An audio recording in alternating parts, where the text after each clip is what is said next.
reaching my objectives depends on you. So I am now mutually accountable for your actions. So you're saying that within a team there should be many teams? No, they're not many teams, they are a team. I mean, but in that case, you should have at least one major task. And to fulfill it, you need some steps, and each step there should be at least 2 people for each stage. Or no, what we try to do, that would be really complicated. What we try to do is create as much interdependence as possible. Right. For example, let's imagine we have to design a strategy, and your areas of expertise is, I don't know, online marketing. And my area of expertise is consumer behavior. Right? Well, the idea is that we can do it either way. I can write an essay on consumer behavior, and you can come up with a marketing strategy, and we can present both papers, or we can sit down and cross-reference all our knowledge and create one product. Do you understand what I'm trying to say? Or there could be 3 of us, or there could be 4 of us. And many companies have taken this path. I mean, when I first came to Mexico, I worked with Kellogg's. I think I mentioned this. And Kellogg's migrated from a very hierarchical organization to teams, what they call GOFs. And their teams were very, very good because they had people from production, they had people from nutrition, they had people from finance, they had people from marketing, and they had people from human resources and administration on operational teams. And we were responsible for certain products. And it was brilliant because you would never have thought that somebody from nutrition, yes, from marketing would be involved in an argument about what the ingredients are in a Special K bar. And in Kellogg's at the time, there was a massive explosion of innovation. I don't know, I haven't been there in the last couple of years, in over a decade, but what I do know is that 10 years ago, Kellogg's opened their product brand and multiplied it by 4. It was crazy. Just the amount of innovation going on. So, yeah, I think this is what we're looking for when it comes down to teams. What I'm saying is the other stuff doesn't mean you're doing it wrong. We need groups in organizations. We need BOW in organizations. It's just that what is happening is we don't tend to exploit the potential of teams and the diversity of teams and the wisdom of teams. That's my point. But I'm having just a hard time to understand how to. Because as from what I see, you should have a small task, even if you have just one big goal, but you need to go through some steps. In the case that you were mentioning of an essay, there should be investigation. Yep. There should be somebody running the numbers. Yep. Those type of tasks are going to end up in an essay, but so not everybody has to do everything. I agree. So that's like the thing that is. I agree. But let's not go to extremes. I said we do want more people to be involved because we want to create interdependence. That doesn't mean that we all run around holding hands, everyone doing everything. No, there will be leaders depending on their specific technical and functional skills. But we want to create interdependence, which would mean it is possible that although I am in the numbers, I will be forming part of a smaller work group within our team who is looking at the marketing strategy. And why? Well, because I'm a creative guy. So would it be safe to say that what I bring up to the team is just one small piece based on my skills, but I'll also have to be part of the rest of the deliverable? Yeah, right? Yeah, because if not, then I can't get this mutual accountability. Okay. And that's really what you want. Because mutual accountability will mean that I don't have to go to your superior to ask him for you to hand in your work on time. Because I can sit down with you and say, if you don't hand your work on time, then we all we all can't hand our work on time. That's what we want. That's what we want. Has that made it clear? Now, what I have said, that does not make it easy. I'm not saying that this is easy. Okay? In fact, I'm saying that it's really difficult. Because we're not used to doing it. Because it's easier to break work up and give it individually to everyone and say, we'll meet in 2 weeks' time and see where we are. But then, who said life was easy? Nobody. No one. No, my point is that you have to keep track, and if you don't put structure, it would be hard to keep track on what you're doing. It is. Now, what we need to now what we're going to do is we're going to introduce the element of time, because we've been talking about content. Okay? And what I was trying to do with the exercise with the post-its is implicitly introduce time. Because processes, we have time. So what we're saying is this moment is before, in time, this moment. So we create a sequence of events. Now what is very curious in a team is that you don't actually start with a team. You start with a group of people. You start with a group of people and you turn the group of people into a team. Now that's a very important piece of information that will take some time for us to take on board, because many of us have been sold the idea that when they assign my group to me, it is now a team. You know, like this Harry Potter idea that you put them together and boom, we're a team, man. You know, it doesn't work that way. Things have to be done to turn that group of people into a team. And how did you construct the team? We're going to look at that. We're going to look at how to construct a team, because that's really what we're getting at. But what we're looking at is, well, obviously this is at the beginning of the experience. This is the beginning of the experience. Most of you talked about this. You want people who have the right skill sets. This you build. This you build. And this is the result. Right? So building these two components at the beginning of my team experience will create mutual accountability. That's really what I want. So what I'm saying is, your team is the result of the effort. It is not the beginning of the effort. So you do a series of actions, and after you do these actions, you will create a team.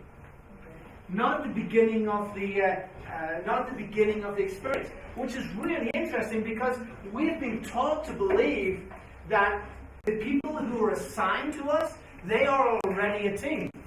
So we don't pay any attention to the team building because they're already a team. And what the experts are saying is, no, they are not a team. Even though they have worked together for years and years and years, because the task is different, they are not a team yet. They're just a group of people who have been chosen because of their skill set to form part of a work group. And you've got to turn them into a team. So teamwork makes teams. Yes, exactly. It's the other way. It is. And of course, if we had the mindset that it was the other way around, that's why we wouldn't get it right. Because we're doing it the other way around. I don't know if you understand what I'm trying to say. And how can we deal with the workload that the team has and Madness. I don't know. I mean, that's a real problem. I don't know how to do it. I mean, ideally, and it's going to get worse, because organizations are obviously have bought into this idea that we will continually reduce resources and expect more results. There is going to be a moment where we just can't do it. That's why people die when they're really young. You have heart attacks, you get liver disease, because they're working too much. because I have an example of what you're saying. The team leader asks something to the members, and every week they review the advance. So at the first week, they didn't do anything. And they did anything. So they say they have a lot of things to do. Yeah. Besides the project. So how can we change that? It's really complicated because what happens is, what tends to happen is there are several things that happen here, and not all of them have very easy fixes. First of all, we create cultures where we, right, let's imagine you have 5 people on your team, okay? And 2 of them are really good, and 3 of them are okay. You inherited the team, or a work group. We're not sure whether it's a team or a work group. Okay, so with the 2 who are really good, what type of tasks do you give them? The more difficult tasks. Right, so the 3 who are on the team, who are not high performers, they get the easy work. Would that be true? Yeah. So what kind of culture are you creating? Laziness. You're creating a lazy culture. Because what you're saying is, keep your head down, because if you look enthusiastic, you will not go home early. So you're creating these cultures of mediocrity. And you're not challenging the other one. No, because you don't challenge the per performance, and you think, because you sell them this idea that if they do the important jobs, eventually they will be directors. Well, most of them will be dead before they become directors. You'll burn them out. It's called burning out. It's very common today. And that's, well, I think that as we want everything quicker, Yeah. we are not thinking on the quality as well. So that's why we are assigning the most difficult to the best ones, and the other ones to the people that maybe have no any Exactly. skill. And not challenging low performers, which is what we've got to do as managers. Not leaders, but managers. We are the gatekeepers of performance. So if I have low performance, I have to remove low performance from my organization. That's just the way it goes, because if not, then I can't have teams. What are the aspects that you consider are more important to experience or based on the SMIT analysis? Yeah. To move from the working group to potential team. Okay, we're going to look at that now. Time, no? Look in time. Always move quickly, no? Because Yeah. What happens, because based on the comments, many times the company is not prepared to wait to potential team start giving results. So what are the factors that we can pay attention to move quickly from one point to the other? Well, I think the more often we have worked in teams, it makes it easier. So the more experience you have working in teams makes this period of time kind of condensed slightly. But you need time to get experience, right? So You need to get time. So there is going to be a moment when this is going to be slow. My concern is working group in certain ways. We know, we understand the company complications, that it is a pseudo team. Yes. So at least the first goal is to do it quickly to reach the potential team that is almost the same performance than working group. Yeah. Then the company say, okay. If they have gone through this period before, they will recognize the period. So they will know what's happening, and they will know what to do. If their team experience was successful. But if their previous team experience was not successful, they will commit the same mistakes. And if they commit the same mistakes, this period of time will remain the same. It's not going to get shorter, because the same mistakes are going to be made. Basically, these moments in teams have been given names. Okay? Because this book, which is, this is like 15, 16 years old, this is probably still continues to be one of the most important books about team building written in the last 30 years. by these two guys. They have two books. One is The Wisdom of Teams, and the other is called The Discipline of Teams. They're very, very good. So this is not the Katzenbach guy, the guy who writes books on. He's not the author of the fictional stuff, right? They're both behavioral scientists, and they have very good publications. I mean, a lot of their stuff is online, so I recommend anything that these guys have written. It's very, very good. So basically, before these guys took advantage of a work done by a guy called Tuckman, and that was done in the 50s. And Tuckman, what he did was he identified names for these different moments and said, this is what you've got to do at each stage of the development exercise. And he called them forming and storming, the first two. So forming is your group, and storming is your pseudo-team. Why is it called storming? Because it's usually a moment of very high conflict. Okay, so it requires a very specific set of skills for the leader at the time. That's why I mentioned that we as leaders should be effective conflict managers. Because basically what you're going to have to do at the second stage is manage conflict. And they basically went through different ideas of what kind of questions people will bring to the team, how they will behave, and what you've got to do. Okay? Which is quite interesting because these are the worries that people have when they start working with a bunch of people they've never worked with before. They're saying, who are you? What are your goals? I mean, what are your intentions? What's your agenda? And how do I fit in here? Or do I fit in? So there's a lot of questioning going on. Now, this may not be external. This could be up in here. But it needs to be attended to. Because if you don't attend to it, they will always have those doubts in their team building experience. So you've got to get the stuff off the table. Because if you can't get it off the table, they won't move up that line.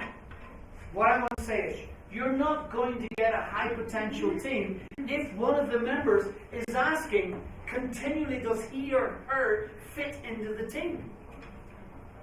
That's going to stop them performing. So it's got to be dealt with at the very beginning. So that would give another reason why you build teams. That's why it's called team building and not team getting. So team receiving, exactly. That's a good one. Yeah, let's all be good team receivers. It's building it. So you've got to get rid of these. And what usually happens? What kind of things go on? What are the dynamics of the group? Well, people are usually very cautious because there's no trust. They're usually pretty polite because they don't want to have conflict really early on, and they don't want to be seen as conflicted. Okay? And therefore there will not be that much discussion. People are not going to disagree with each other at the beginning, which is exactly what you don't want later on in your team experience, because I want to be able to say to you, you are wrong, my friend. And not because I say so, but because I'm backed up by 50 fucking scientists. And you've just given your opinion. So, that's what, because we need critical discussion in teams. And it's not about who is right and who is wrong, it's about what information is valid for us. Do you understand what I'm trying to say? So, we will provoke conflict later on. Because we want critical thinkers. And the way I can get critical thinkers and I can get conflict is I can put diverse people together. Question. How did you manage to separate critical thinking or critical behaviors from ego? I remember it was there, no? How to get rid of ego, and I think criticism not always, but sometimes goes very tight into to be critical and to say, no, you're wrong because I said so, and no because I have a fact backing me up. Yeah, because there's a difference between fact and opinion. And we've fallen into this trap for years. I mean, I take, a confession, and I don't know if it's culture or not, but the amount of meetings that I've been in, and I've had to listen to the most serious bullshit about people's behavior in Mexico. And I ask, well, where are you getting this from? Oh, well, I'm Mexican. Oh, yeah, sure you are. Does that make you an expert in Mexican culture? You were a participant in Mexican culture. That doesn't mean you understand how it works. Now, you give me facts. Now, how can we get facts? Well, facts are usually backed up by research. There's usually someone who has previous experience in what they're investigating. Do you understand what I'm trying to say? We're really good at giving opinions. But that does not mean that we're right. So I think we have to be I'm really Talibanesco on this idea. You have an opinion, great, but have an educated opinion. So if we're going to talk about, and this happens in training managers a lot. I don't know in other countries. Well, yes, actually, I do know in other countries. I think it's a worldwide thing. They're full of their opinions about team building. And then you ask them, well, what's your source? And they're like, me. Okay. Right, okay, good. My source is this guy. It's not me. Do you understand what I'm trying to say? And it's not Mickey Mouse. So being a manager is more challenging than just actually manage. Yes, of course you have to study, to research. You've been enlightened. Yeah. Yeah. But you know why? That's why you get paid more. That's why you get paid more. It's not because you're better looking. It's not because you're taller. It's not because you're more charismatic. It's because you have more responsibility. You've got a complex job. Yeah, but again, probably what I said sounds dumb, but it's not dumb. But full of pressure, worries. Sometimes we don't even notice how important it is to continue with our formation and education to be better leaders. And today, and the company sometimes, well, I mean, this is very good. The company is paying for this, and we're here. But after this, we cannot just be stuck in what I learned on the Anáhuac for 9 months, and that's it. Right? No, you've got to keep going. And you're going to have to adapt because things are going to change out there, and they're changing faster than May. When I was with you guys in May, since May to here, look at all the things that have changed. Look how much this country has changed since then. VUCA, exactly. It's a VUCA world. And that means that we have a different set of skills right now than 10 years ago. Yes, you got it. So, leaders, what do you do at the beginning? Right, there's a bit of a debate on this stage. And the debate is more or less. Many people agree, management experts agree, that a participative style of management seems to be able to get the best out of people. That means that people tend to be more creative, more innovative, they're better at making decisions, solving problems, when they have a little bit of freedom. And when they are consulted. Okay? Which is what we would call more or less participative leadership. Okay? However, at the beginning of the team experience, the people don't know what the objectives of the team are. Because it usually comes from a stakeholder. It usually comes from a sponsor who communicates to a leader why this team is going to exist. So being participative at the time is not really that necessary. You've got to be slightly more directive.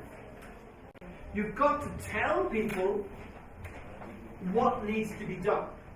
Now that doesn't mean you shout at them.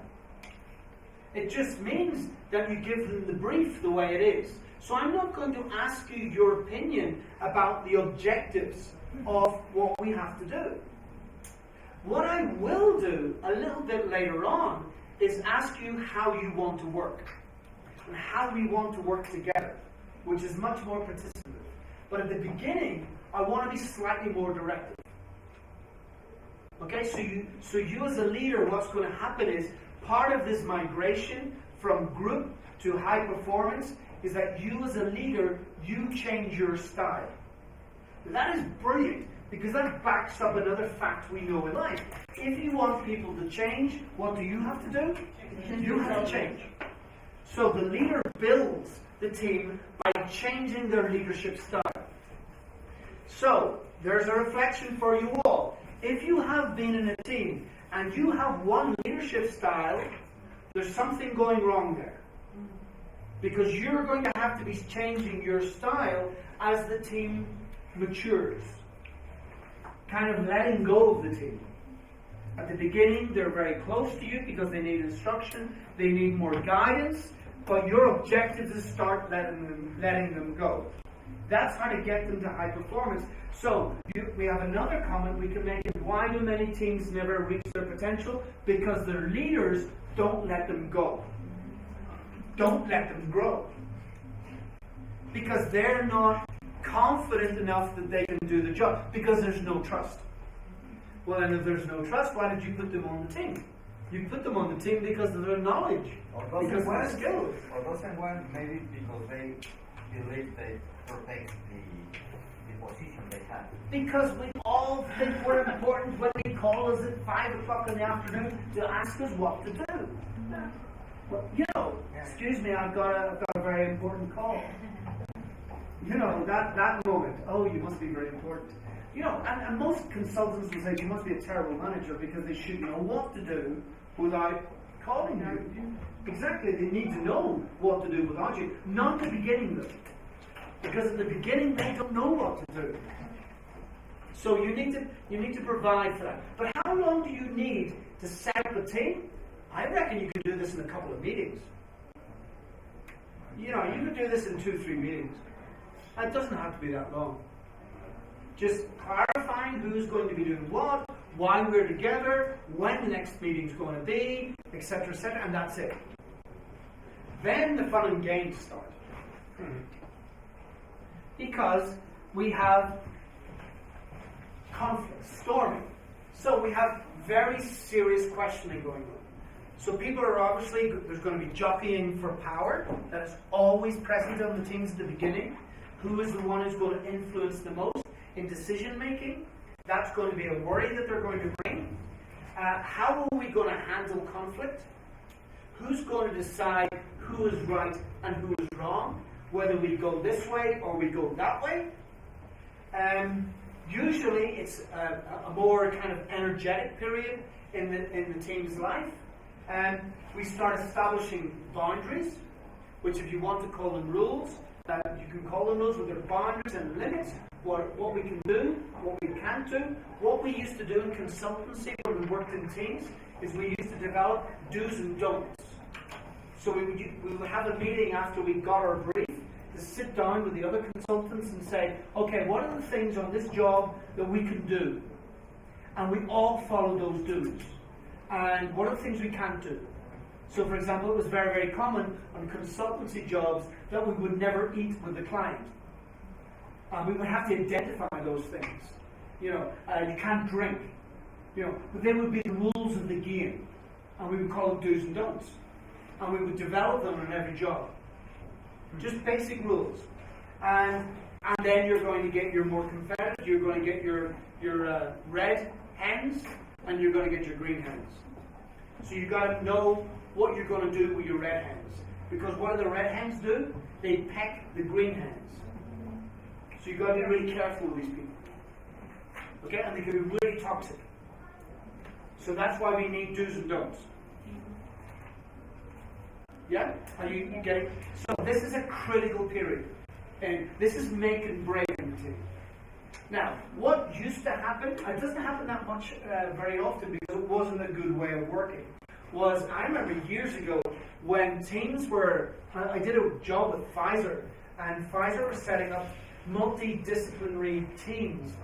And what they used to do is when they just set up their teams, They used to take them to Valle de Bravo to do like extreme sports and gotcha and bullshit like that. And it was really good fun, and it was well paid. But it didn't solve any of the problems because they came back to Mexico City hating each other. It made things worse. And why? Because none of this had been sorted out. When do you take your team to Valle de Bravo? When they've got over this. This you have to work out in the office how we're going to do this. If you want to go to Xochimilco and get them on a trajinera, that's not a bad idea, because it gets them out of the office, but don't give them a gun. Yeah, because they'll shoot each other. They'll really go for each other, because there's usually a lot of resentment going on here. Things have not been sorted out. So it's not a good time. And what are you got to do? You've got to be really flexible. You've got to make sure that you are not seen to have favorites. You've got to understand how we're going to resolve disagreements. So maybe we decide, I appreciate your opinion, but we're going to try and lead this fact-based discussion. If we need to find information, we will stop the meeting and we'll go and look for the information. But we will not be dealing with opinions. Okay? And obviously, we want as much communication as possible. Okay, so this is a very difficult time, because you as a leader, you have to keep your eye on the ball and an eye on the players. At the beginning, you don't. At the beginning, you just keep your eye on the ball. You don't worry too much about the players. But here you do. You've got to know what's going on in both.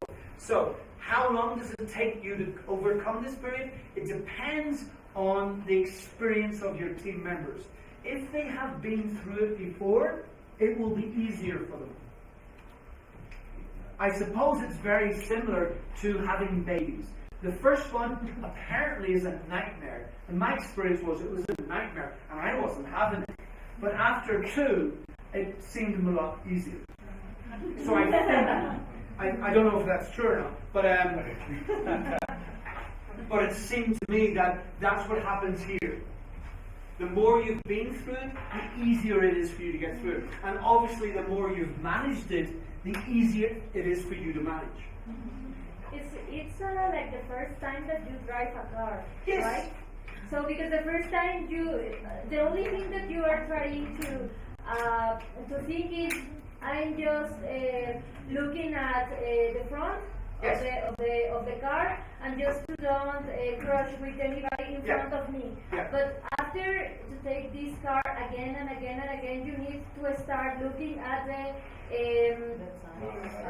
sides, the center, and to move and to drive between cars and blah blah. And using that analogy, you can now see how dangerous it is for young managers to be given teams at this time of their lives. Why? Because they're probably more worried about their own performance than what's happening in their teams. So they're not paying attention to what's happening outside of them. Right. So they don't attend these problems. And if you don't attend these problems, you can go back into a team a year later and still see the conflict.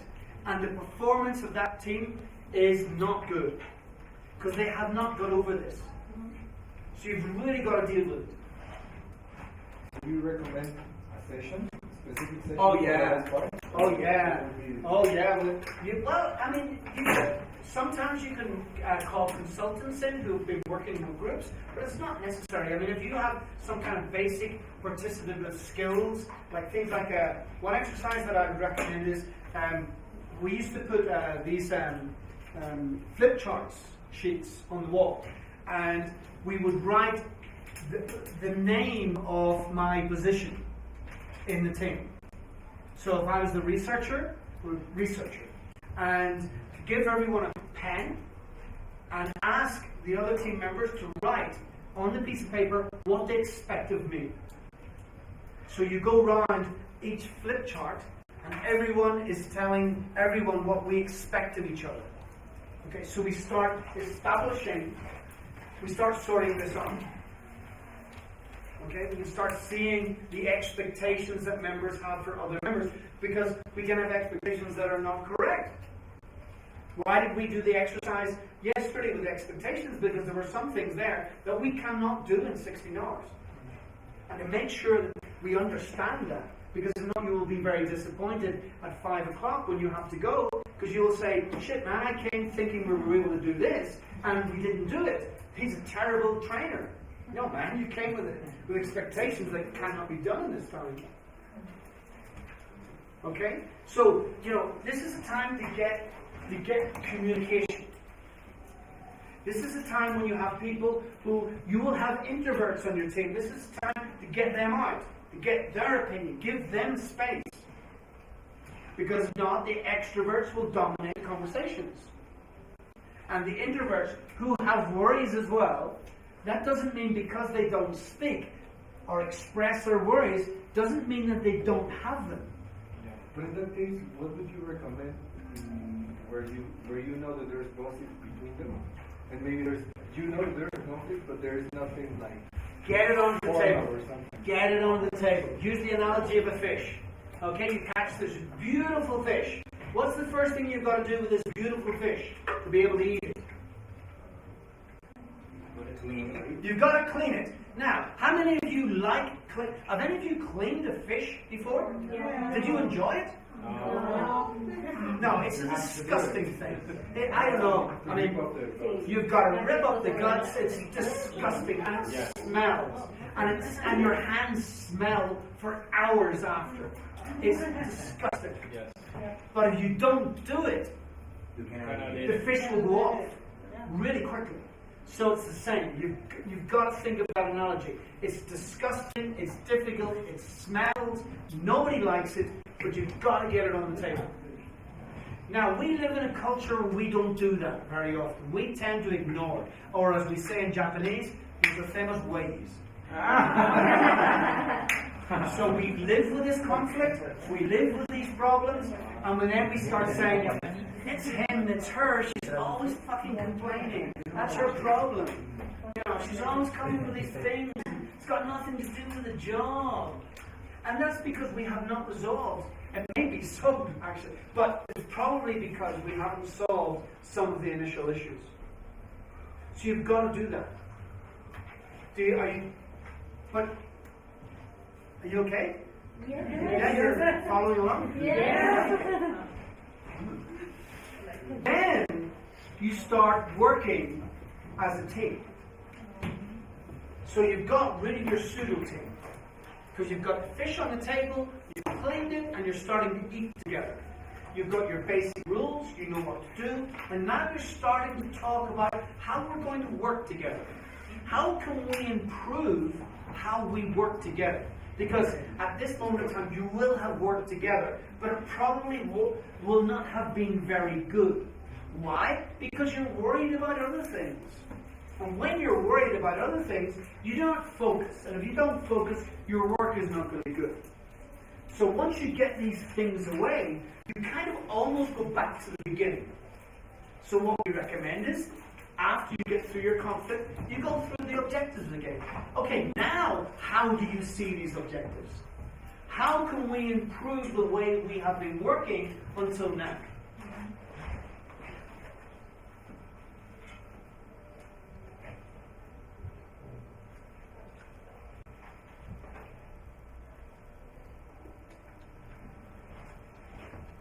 So, how to develop relationships. This is when we want people to have more constructive relationships. That does not mean that they are friends. But it means that they know how to collaborate. Because at the beginning you're not going to get that collaboration. The most you will get is some kind of cooperation or coordination. Which is one of the reasons why we divide tasks up into individual chunks. Because we know at the beginning of the experience, they're not going to be able to coordinate, to collaborate together. They're not ready yet. But they will be. So you've got, and your style will change. Because you will stop worrying about the task. Why? Because they know what to do and they know how to do it. And you'll be more worried about the skills that they have. You'll be more worried about the communication that way. You'll be more worried. Bless you. You'll be more worried about continual improvement of how we're working together. Obviously, we start seeing elements of trust. And this was another fallacy in training. Because, what people did at the beginning was, hey, I've got a new team. And this happened in Pfizer. They spent huge amounts of money recruiting consultants, going to buy you the Bravo, getting people to fucking go back and fall and all sorts of trust stuff at the very beginning. And it just didn't work because they weren't ready yet. When we get over our conflict, that's when we can start trusting each other. Because if we have conflict, we are not going to trust each other. Because one of the reasons we have conflict is because we don't trust each other. That's why we have it. So you get over that, and then you can start getting trust. Now this is really weird, because this is something else that managers confuse. Managers think, I want trust for high performance. And that is wrong. It's the other way around. You get trust through high performance. People will learn to trust each other working together, not the other way around. You don't trust to work together. Do you understand what I'm saying? Now that may seem like a very small detail, however, it has a huge impact in your expectations as a leader of a team. Trust is the result of something. It is not the cause, it's the result. Team building is the result of, teams are the result of something. They're not the cause of it. And you start kind of having much more open conversations where we can challenge the status quo. How many of you have not heard this expression that we as leaders, managers, have to challenge the status quo? And how many times have you been able to do it without someone saying, no, we're not going to do it that way? What's your opinion? Yeah, that's very good, but we're going to do it this way. Because we've always done it this way. When you start challenging the status quo, you start challenging here. Because we have basic trust. Because I can say no to you, and you know it's not because I have a problem with you. It's just I have a different opinion, or a different fact, or a different way of looking at things. It's got nothing to do with our relationship. But if I disagree with you at the beginning of the process, Jesus, man, we will not get on with each other. Do you understand what I'm trying to say? So these components are really important. And then, performing, this is your team. This is what you want. This is what you're aiming for. So, you want continual improvement of how we're working together, how we can be more effective, better use of resources, better use of technology, better use of time. What other things could we be doing? How can we maintain this? How can we keep going? How can we continue working together? Obviously, this is why decision-making, problem-solving skills are so important, because they come into play later on. Feedback, because you have performance management, and it's just maintaining the vision and purpose and developing people and bringing new knowledge into your team, which will help us continually improve. So that's kind of the journey that you want to be doing with your... But of course, very important, if you have a group of people working together, then why do it this way? If you can do the job with a work group, then work as a group. You don't need to do this. This requires a lot of time, a lot of effort. So that's why it's very important at the beginning of the initiative that you have to think, do I need a team to do this? Or with a group of people working loosely together with informal relationships, kind of just cooperating, is that enough?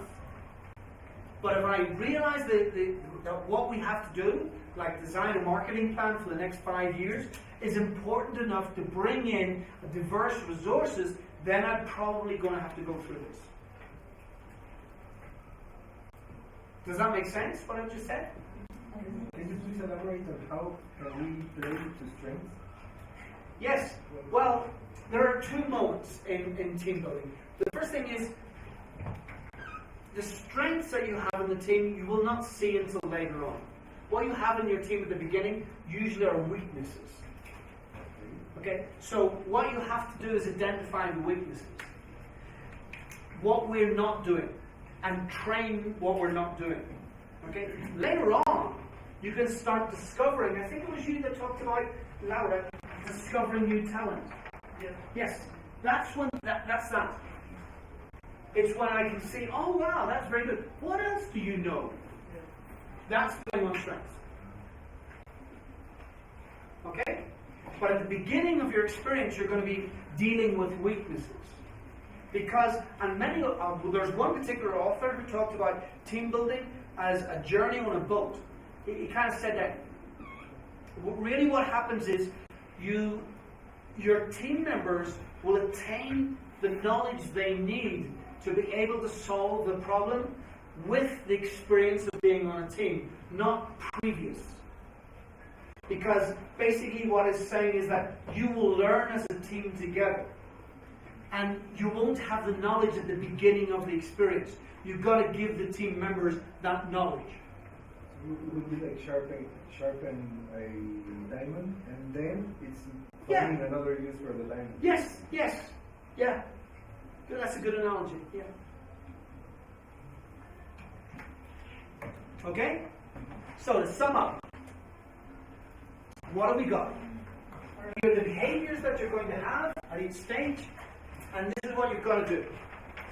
Okay? So basically, behaviors, purpose and goals, they're unclear at the beginning. Okay? Members feel various degrees of commitment, obviously depending also on the loyalty they have to the person who is setting up the team. They're cautious, that we tend to avoid responsibilities at the beginning, unless we want to be a show-off. No? Communication is low, and is dominated by the 2 or 3 extroverts or 4 extroverts that you have in your team. Okay? And members are dependent because they don't really know what to do. So what do?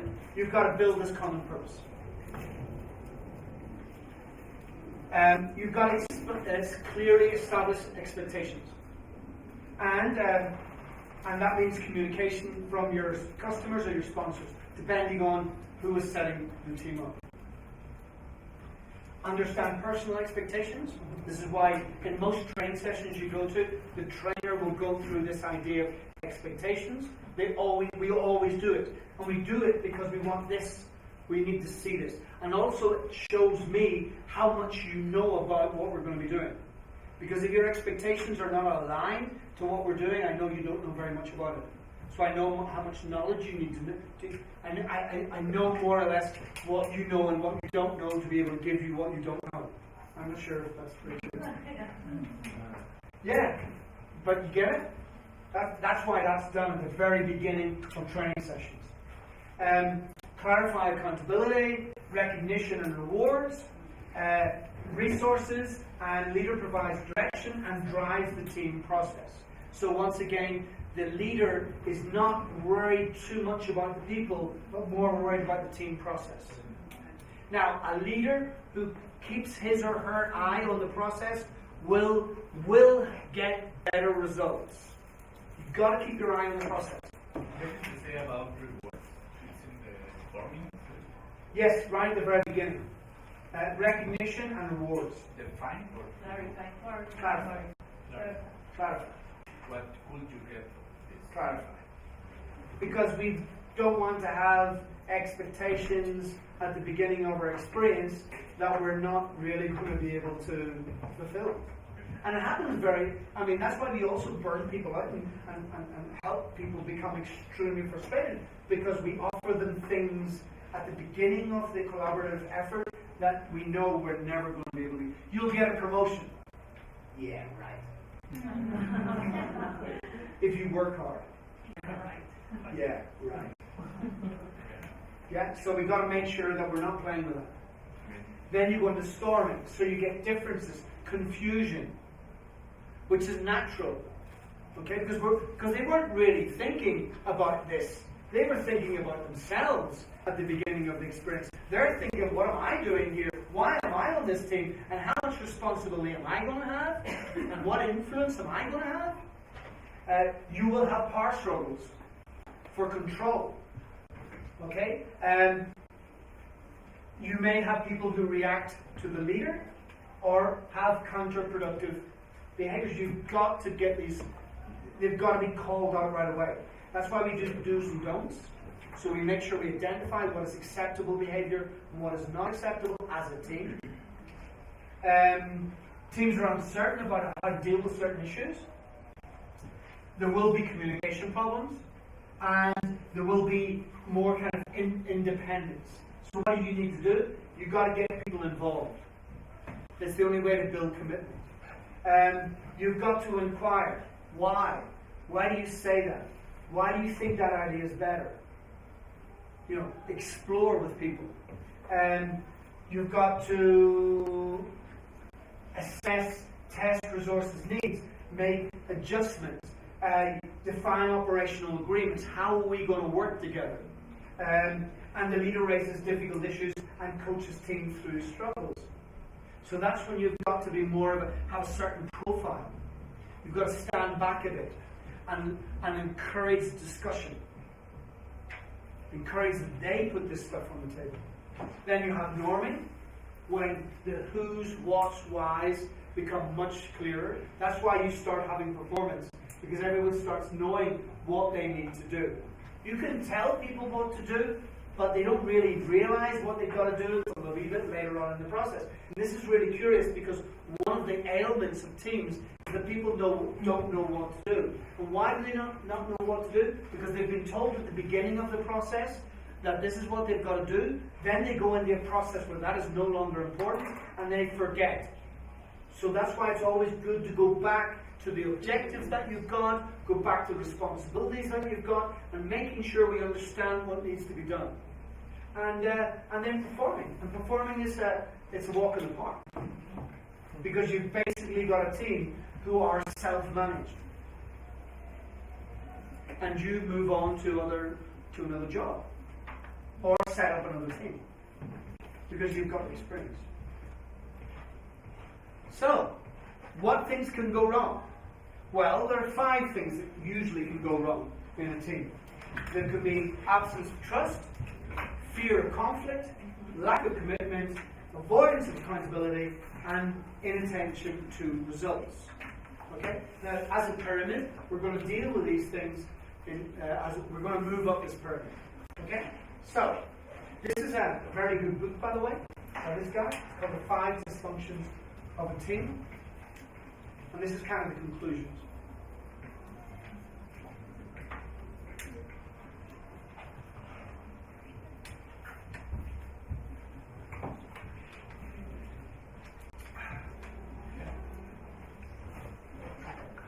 Okay? There is something that is missing out of everything you said. But I don't know where it is. Maybe it doesn't have to be there. Okay? But it's a little bit of competition is always good, I think. Maybe it's not. So competition has to be out of it always. Why? Because competition creates toxicity. Yeah, but it makes people It makes keep their next level. It doesn't. It makes competitive individuals, but not all of us are competitive. And it's not always a good quality to be competitive. We've been sold this idea that competition is good. Competition is crap. Look at the world we live in. It's shite. That's based on a competitive world. We have the minimum through competition. What we could have done through collaboration would blow this world apart. But we didn't do it. Because we bought into the lowest common denominator that men and women are better competing. Adam Smith said that. And David Nash proved him wrong. But many people who are competitive continue to believe in Adam Smith. I used this example yesterday about a flat earth. I mean, there was a time when we all thought the world was flat. We were all stupid and we were all wrong. Didn't make the world flat. It's the same as competition. It's good to compete with your competitors. It's brilliant to compete with your competitors. It's the best thing you can do. And even that's been compromised today because many natural competitors are joining each other. Many natural competitors. We're coming to the conclusion very, very, very quickly that it was all wrong. You compete on a football field. You compete on a running track. You compete at a chess match. You should not be competing in the same organization. Because when I compete with you, the first thing I'm not going to give you is vital information. And if I don't give you vital information, you will probably make mistakes. Why don't I give you vital information? Because I'm competing with you. But we set up quotas for all our salespeople I know, it's ridiculous. all the time. I know. You recognize when the guy goes 100%. You say, Yeah. Everybody. Yeah. So that's wrong. So all the companies are wrong. No, not all the companies are wrong. Not all the companies are doing it. Well, we are. Well, that's you. That's you. But not all We are as companies. a company. We do. As a That's company, great. we do that. I mean, if it works out for you guys, that's brilliant. But I really do think, and I don't know very much about the numbers, but if I got a chance to have a look at it, or a consultant have a look at it, we would probably find things that you were missing. Yeah, it is not working for everybody. No, it's the not. group of sales is very big, and just a little amount of the group is achieving those rates. Exactly. This is what happens. So it's the same in the world today. Look at the world we live in. How many of the people, 1% of the world, it went well for them? That is not a good success rate. You know what I'm trying to say? And it's the same in sales teams. You will get 2, 3 very good salespeople, and the rest are victims to this. So, and it's terrible because the top performers are supporting the lower performers, so they get pissed off, they want more money, they leave, they go to another job. What's that? It's a disaster, it's a mess. When it could have been another way. Had we just said, these are the quotas, how are we going to get this as a team? How can you show the best practices of the person that is achieving the quota to the guy that is not achieving? The guy who gets the quotas will not want to share that information. That's because of competition. Of course. It's like the hens. You remember the hens? What do? They peck on the other ones so they don't perform as well. The top performers do the same thing in companies. Many top performers do the same thing. They peck on the ones so they don't perform that well. But last time we had a conversation, you and I, and actually did, instead of giving my team a quota, I put a number. I did tell them, Okay. that's my number. Okay. My number. So whatever you want, just go and set a room and discuss how we're going to bring that number. And They did very well. they did well. There were guys that brought a lot of others, but they did very good. Good. On bringing that number. Good. So that's something they need some number to go with. Oh yeah, but we're always getting numbers. We're always getting objectives. I mean, organizations aren't these libertarian things where say, how much do you want to sell today? Come on, give me a number. It doesn't work that way. Someone owns the company. Someone has hundreds of millions of dollars invested in a business enterprise, and they are probably not that worried about what you think. They're more worried about their bottom line, because if you don't get their bottom line, their pension fund will collapse. That kind of thing. So yes, I mean, I do think we're underestimating collaboration, and we're overestimating competition. I look at the world that we live in, and I think competition has benefited very, very, very few people. Very few people. Compared to what we could have done in this world. But anyway, let's hope our children are there. Children change. So, yes, did I answer your question? I don't want things to get too sad. Right, let's go through this and then get something to eat. Yeah? Final effort. So, absence of trust. Team members don't offer or ask for help, which is a real problem, because if I don't trust you, then I'm not going to tell you that I've got a problem. I'm going to hide that problem, and it's going to explode later on. Okay? Team members try to hide or cover up the flaws and mistakes. Bad thing. Why? Because we learn from our mistakes. We all learn from our mistakes. If we hide our mistakes, we are hiding learning opportunities. So how do we do that? How can we encourage team members to ask for help, offer help, and not to cover up their mistakes? How can we do this? It's important to build trust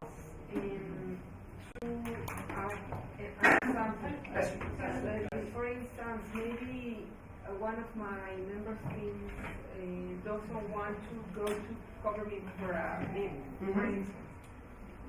And I said, yes, go, you have all the knowledge. And in the meeting, he gave a wrong number or something. When they come, it's important not to say, well, you commit a big mistake. No, what happened? How do you feel? How did you manage this and the other? Little by little, he's going to trust me. Yeah, because he knows that I'm going to be there.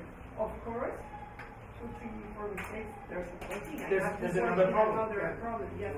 But I think that guarantee that they have the confidence to say, you know what, I always say, doesn't matter if you commit a mistake, but you tell me, we have to be prepared as a group, leader, together.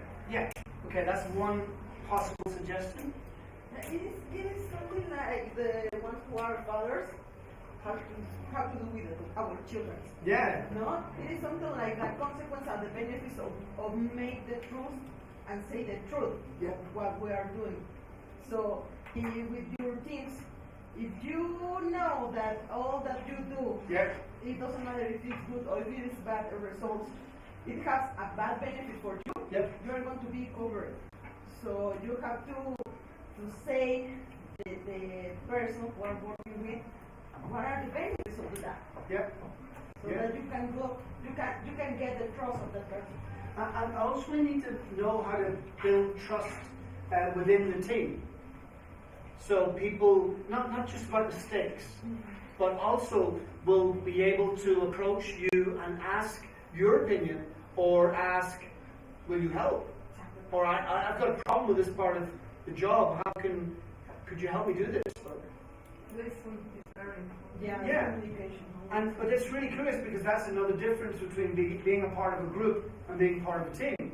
Because when you're part of a group, you don't go and ask for help with your co-workers. They will say, it's your job, mate. You can pay for that.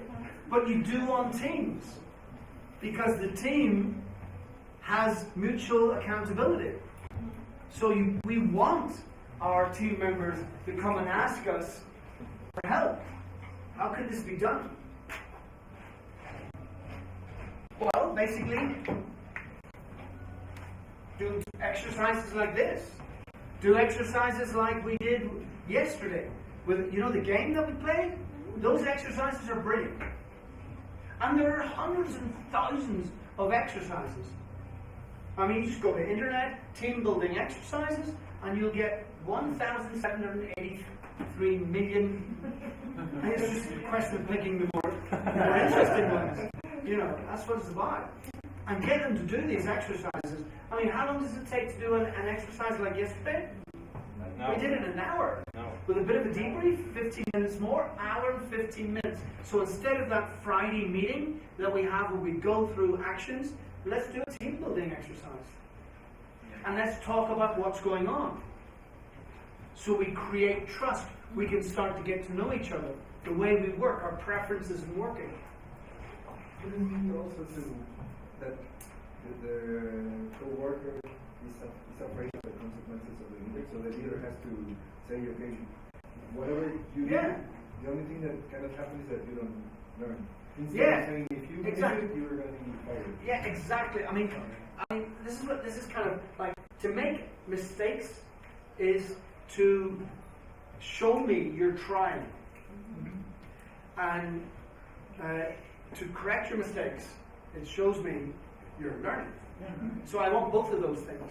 And if we can create that type of atmosphere, then it's much easier. But I think we need to kind of demystify this idea of mistakes. And I remember when we talked about making mistakes, I remember training in Spain with this idea of making mistakes. And many executives would say, oh, so what you're going to do is we're going to lose millions of dollars because people are going to be making mistakes. You know, we tend to exaggerate these things. I'm not going to give a novice the responsibility of assigning the investments of a company that's worth $1 billion. You know what I mean? That's not what's going to happen. But you've got to let people make mistakes. You can't. Hopefully they won't do it twice. But you've got to create areas where they've got, because if they don't make mistakes, they're not going to learn.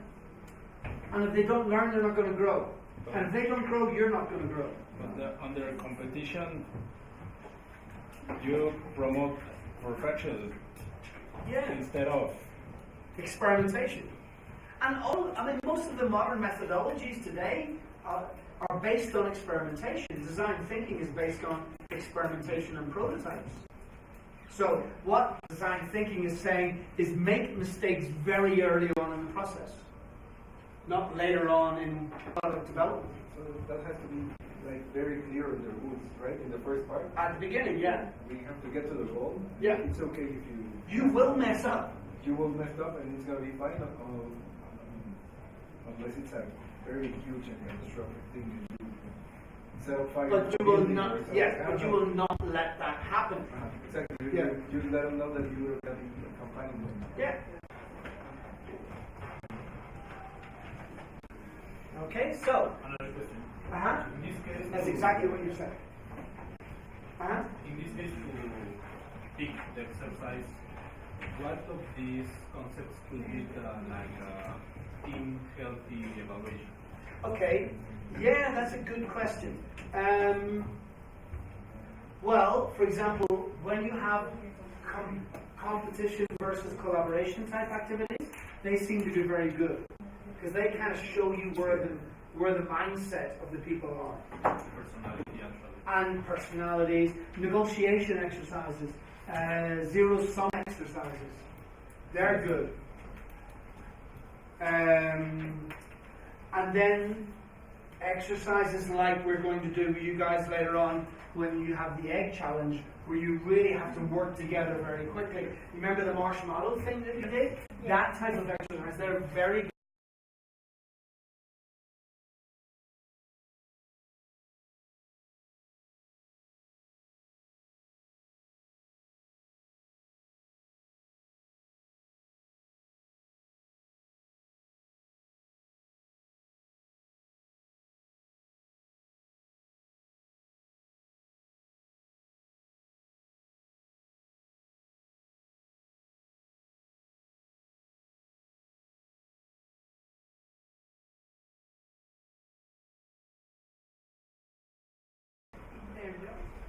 Yeah, is his job or her job, and I would have them kind of as a consultant. I would use them for their knowledge, but there would be other bits of the activities within the team that I wouldn't include them. Because I don't need them. I mean, I'd have to ask, why do I want this person on the team? And if it's for their knowledge, then I would take them for their knowledge. Because obviously they don't have other skills. Because most people don't want to be part of another team because they don't trust other people, because they think they're special. You know, there's all sorts of reasons why they will not want to work in a team. So I would use them. Yeah, I would use them as consultants. You know, and I'm not saying, you know, you're a part of this meeting today. You know, Marco's here because he's an expert in G5 or whatever. And he's going to tell us about this, and he suggests this, and he's looked at your plan, and this is all very, very good, and that, and then he goes. And you probably wouldn't assign him interdependent jobs because he would be a pain in the arse to work with. So you give him his own job. Okay? And obviously understand people's history. There are reasons why people don't trust. there are reasons for this. So you understanding, and that is what most of you are very good at. Because yesterday when we talked about, and today when we talked about teams, most of you all said you've got to get to know your team. And so the getting to know your team is not necessarily about the skills, it's getting to know their personal history. That will explain their behavior. So these are some of the ways where we can attend to absence of trust. Fear of conflict. I'm just going to, we've got 8 minutes and I really want to get through this because I don't want to be doing this after the lunch. Okay? Understanding how people respond in different situations. Well, first of all, people have, one of the problems with conflict is, it's crazy because it's like when you do group activities, these activities where you say, okay, the world's going to explode in 10 minutes and you've got 10 people who are going to, you've 10 people and you've got to pick 5. Okay, and you guys have got to decide which 5 live and which 5 die. Okay, and you have everyone fucking disagreeing with each other. No, she's a lesbian. No, he's a priest. No, he's a criminal. He's a drug addict. No way. So, and then you vote. Okay, who agrees? And you have the most horrible bunch of people who are going to go to a new planet. It would be a horrible place. We made that exercise. So, play with us with that. Because we believe that consensus and voting are the same thing. And unfortunately, it's not. And people, there's a weird thing called groupthink. You've probably heard of this. No? Groupthink. Groupthink is what happens. You've got to be very careful with it. When teams are going well, people believe that they should not disagree because they believe that disagreement is a sign that the team is not going well. So they half-heartedly agree with things, but really they don't. Now, what happens to you when you half-heartedly agree with something? Do you enjoy it? No. Usually not. Maybe 1 out of 10 times you may say, wow, that was a really pleasant meal. I didn't think that worms tasted that good. But 9 out of 10 times you're not. You're not going to enjoy it because you're preconditioned not to enjoy it. That's the way it works. So we want to avoid that because we need to look at conflict. There's a reason why. And I hope there is conflict because we are diverse thinkers. We have different ideas of how things are going to be done. And the more ideas we have for things to be done, the richer our solutions may be. Recognize responses that draw out discussion. Put it on the table. Again, lead by example. And create a safe environment for dissenting. So if you're asking your teams to question status quo, allow them to question status quo. You know what status quo is, don't you? Yeah. It's the way we do things. It's crazy. I mean, between you and me, I've had conversations in this university where they say, hey, Michael, you're really good at questioning status quo. Now, how would you do this? Well, I think we should. No, we can't do that. Fucking bless me. I came here the whole way from Cuyocan for you to say no. We could have done this on the telephone. So, if you're going to ask people to dissent and let them do it. If you're asking them to challenge, let them challenge. So, and don't be afraid of this. These are really rich times. And unfortunately, we come from a culture where we hide a lot of conflict. We tend to kind of plaster it over and forget about it. And it's the wrong way of doing it. You've got to get it on the table. You've got to talk about these things. So we have to teach people to be good communicators. Miriam did this with you guys. Have difficult conversations. have the skills to have these difficult conversations. It's a relationship thing. I mean, if couples do not have the difficult conversations, they will not have a long, happy life together. That's just the way it works. So, lack of commitment. What do? Clarify worst case scenarios. What's going to happen if this happens? Plan B. Engage in healthy debate. And demonstrate decisiveness. Decisiveness. Why? Because this is the decision we have taken as a team. This is the best decision we can take right now with the knowledge we've got. So do it. That's decisiveness. Now I know we could mess up, but with the information we have right now, this is the way to go. To be convinced of doing something. This is the way to do it. With the information we have right now. And it's not because I say so.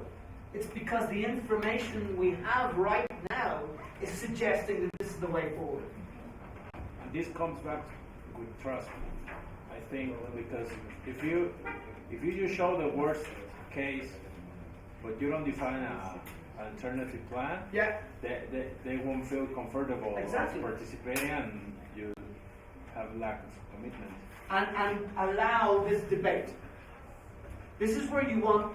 This is what you want the people. There's a style of team performance that we call monitor evaluators. We're going to look at this after lunch, and they're very critical people, but that's why we love them, because they're very, very critical. They're very good at seeing the weak points of an argument.